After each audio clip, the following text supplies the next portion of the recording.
DSE 2025年嘅 Paper 2第24條睇到條 Polar Coordinate 極坐標題我嚟嘅，不過先聲明啦，其實呢條片咧相信都冇乜人會睇㗎啦。點解咧？因為2026年嘅 DSE 開始咧就考一個叫新嘅 syllabus 啦，咁當中 Polar Coordinate 極坐標就已經 cut 走咗㗎啦，所以2025年就係最後一年考核呢個 concept。不過我都循例真係拍翻條片嘅一個解説啦。咁如果你係可能啱啱2025年嘅學生係咪啊？你真係好想學翻識呢條數嘅 ，OK， 咁你可以睇一睇啦。或者就係如果你真係本身考2026打後嘅 DSE， 但係你數有興趣嘅，想學多啲嘢嘅，即係唔想局限於個 DSE 嘅 syllabus 嘅説話咧，咁希望條片咧都幫到大家 OK 嘛？咁呢個數咧其實幾有趣，所以好值得咧就我哋拍一拍咧去講個 concept。嗱，佢就話啦，而家個 Polar Coordinate 極坐標有3點啦 ，x、y、z。咁x 咧就係1°20度啦 ，y 就係2°80度啦。咁z 就係我哋嘅 r theta， 而當中 theta 係20至80度。嗱，呢個咧一定要間低佢先，一定要用嘅。然後就話啦，三個人 x、y、z 係一個 equilateral triangle 等邊三面，就要求你去揾 r 嘅 value。嗱，首先第一件事啫，就係我哋話做 Polar Coordinate 一定要點做咧？一定要畫圖。呢個必然㗎啦，我咁啊，即係而家 DSE 就算唔係呢一課咧，好多課題都要畫圖嘅。咁點樣畫嘅咧？咁首先啦，我哋咧畫一條嘅打直㗎啦，之後畫一條打橫嘅。咁打橫呢條一個叫 Polar Axis 極軸啦。恐防有啲學生唔知咩叫 Polar Coordinate，所以我講兩句啦。就係我哋呢個 R 就代表個半徑，我咁啊，即係當呢個咧就我哋嗰個叫做圓心啦，我咁啊，即係我哋嘅 pole 即係極點啦。個 theta 就係講緊你由 positive Polar Axis 逆時針 anti-clockwise 發咗幾多度。所以舉個例，譬如1°20度就係講緊你個長度係1，然後你向逆時針發咗20度，大約喺呢度。咁呢個咧就我哋嘅 x。咁我哋點樣 mark 嘅咧？考試我哋將呢度 mark 20度。咁大家係而家考試都唔會見到嘅，當然。咁呢個咧就我哋嘅1啦。好啦，接下嚟就係如果個 y 叫做2°80度，呢個咧有第二個 concept 咧非常重要。當然啦，我而家唔 mark 低啦，就係我哋要睇個角度嘅相差啦。就我哋逢親咧做 Polar 都要知道咧，就係20°80度相差幾多度？即係你唔會是但話80度嘅，但首先大家知道啦，呢度係90度，所以80度大約就係呢一度。然後重要喎，就係咧佢係相差咗60度，咁即係你將20度再逆時針轉多60度，所以我哋會知道咧大約咁樣。同埋咧就係大家畫嘅時候咧，如果像質度高少少咧，就係你個2咧應該係長過1嘅。當然你唔需要實際真係要2倍咁長啦，咁但係你真係要長少少。好啦，咁呢個咧就60度。好啦，咁但係個 set 就嚟啦，阿 Sir， 個 set 都唔知喺邊喎，係咪先？就係 r theta， 不過人講到明嘅，就係 theta 就喺20度同80度之間，咁即係你去睇肯定唔會咁樣啦。你咁就 obtuse angle 鈍角㗎啦嘛。咁20度就係咁樣，80度就咁樣，20度同80度之間，咁即係其實有心理準備個 set 應該係咁樣嘅。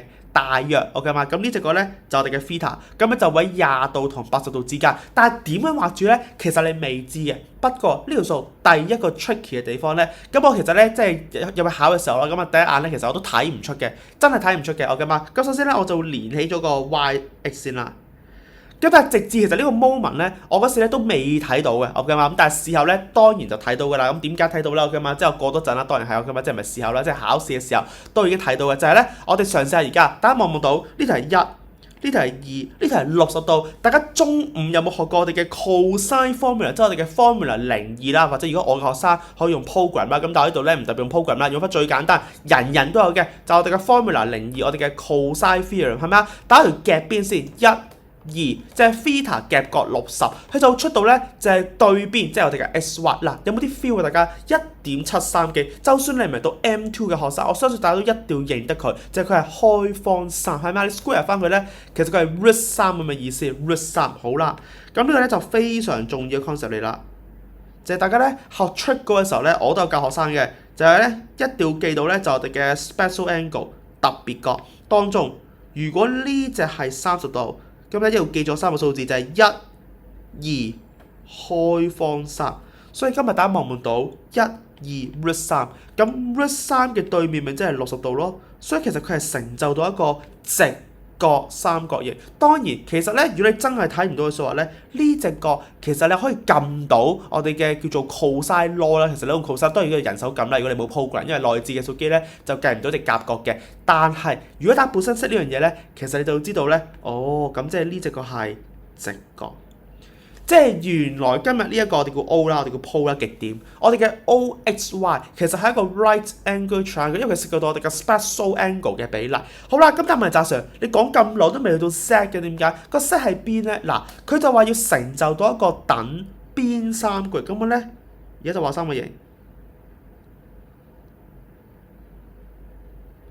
咁啊，咁而家畫三角形。好啦，當你畫咗三嘅時候咧，咁大家知道啦，就係等邊三咁，即係啦，其實呢三條邊全部一樣，咁即係大家都係 root 3，仲要就係呢就係60度。好啦，咁呢個就係我哋嘅 set 啦。咁而家咧，我哋咧拉翻條線去 O 度啦。咁其實佢問你嘅 R 就係呢條線，呢條線就係個 R。記唔記到？其實佢就問你藍色嘅呢條線，咁就係藍色條線咧，講真就做完㗎啦，因為其實呢條都係 root 3，所以你望到呢個位置，你係再行使多次我哋嘅 formula 02，我哋嘅 cosine law 係嘛 ？formula 02係咪？咁首先咧嘅邊1啦，之後 root 3啦，係嘛？之後就我哋嘅90加60㗎嘛，即係你直覺啊，90加60呢直覺，用呢個三個形。其實咁多次 formula 02 cosine law 咧，已經計完咧係2.6幾，咁你咪喺答案知道咧，其實你可以 square 翻佢啦，就出到個7嘅，咁即係佢就係開方7嗱，所以答案就係 C 劇。咁但係你話嘅Sir，你明明講過咧 section A 甲部係咪啊？唔應該考核我哋嘅 non-foundation part，即係我哋嘅 cosine formula 嘅喎，係咪？咁點解今日我哋用兩次嘅咧？首先第一次其實你避到嘅，就係如果你本身好熟出個 ratio 咧，咁啊2係咪？咁其實咧，你可以背到60度咧，其實你會 sense 到就三。當然你考試緊張嘅説話，你未必 sense 到，唔緊要，你咪撳咯。咁但係去到第二次Sir，我有得避嘅咩？其實就避到嘅。點避咧？就係大家呢隻角知唔知嗰度啊？呢隻其實係30度，咪明啦係咪先？即係60、90呢隻咪30咯。但係呢隻係60度嚟嘅喎。咁所以大家 feel 唔 feel 到？其實呢個係直角，咁都我特登畫到佢唔似直角啦，我唔想一開始就畫到好似直角咁樣。但係原來今日 angle OYZ 其實係90度，咁即係其實你要計算我哋嘅 R 嘅説話，你只需要用咩咧？用翻我哋 Form 2識嘅 Pythagoras theorem 畢氏定理係咪？我哋話就係2嘅 square 加 root 3嘅 square， 咁即係4加3啦，所以咧 R 就係開方7啦，呢條數咧就係避開咗唔用 cosine formula， 即係我哋嘅 FM02啦，用翻我哋嘅 Pythag，OK 嘛，就計到呢條邊。咁我哋考試未必心水咁清嘅，OK 嘛。咁呢條數咧就我哋最後一年嘅 DSE 係咪啊？即係以前嘅 DSE 好 hea 嘅啫，都係考啲咩直角坐標同 polar 嘅啲轉換係咪？去到最後一年，終於考啲咁高質素嘅 polar coordinate 嘅坐標題目。希望條片可以幫大家釐清翻咧，就係 polar concept。當然啦，喺打後日子咧，大家都唔會再見到 polar coordinate 出我哋嘅 DSE 入面㗎啦，咁呢條片咧希望幫到大家啦，我會咁呢條片去到呢一度。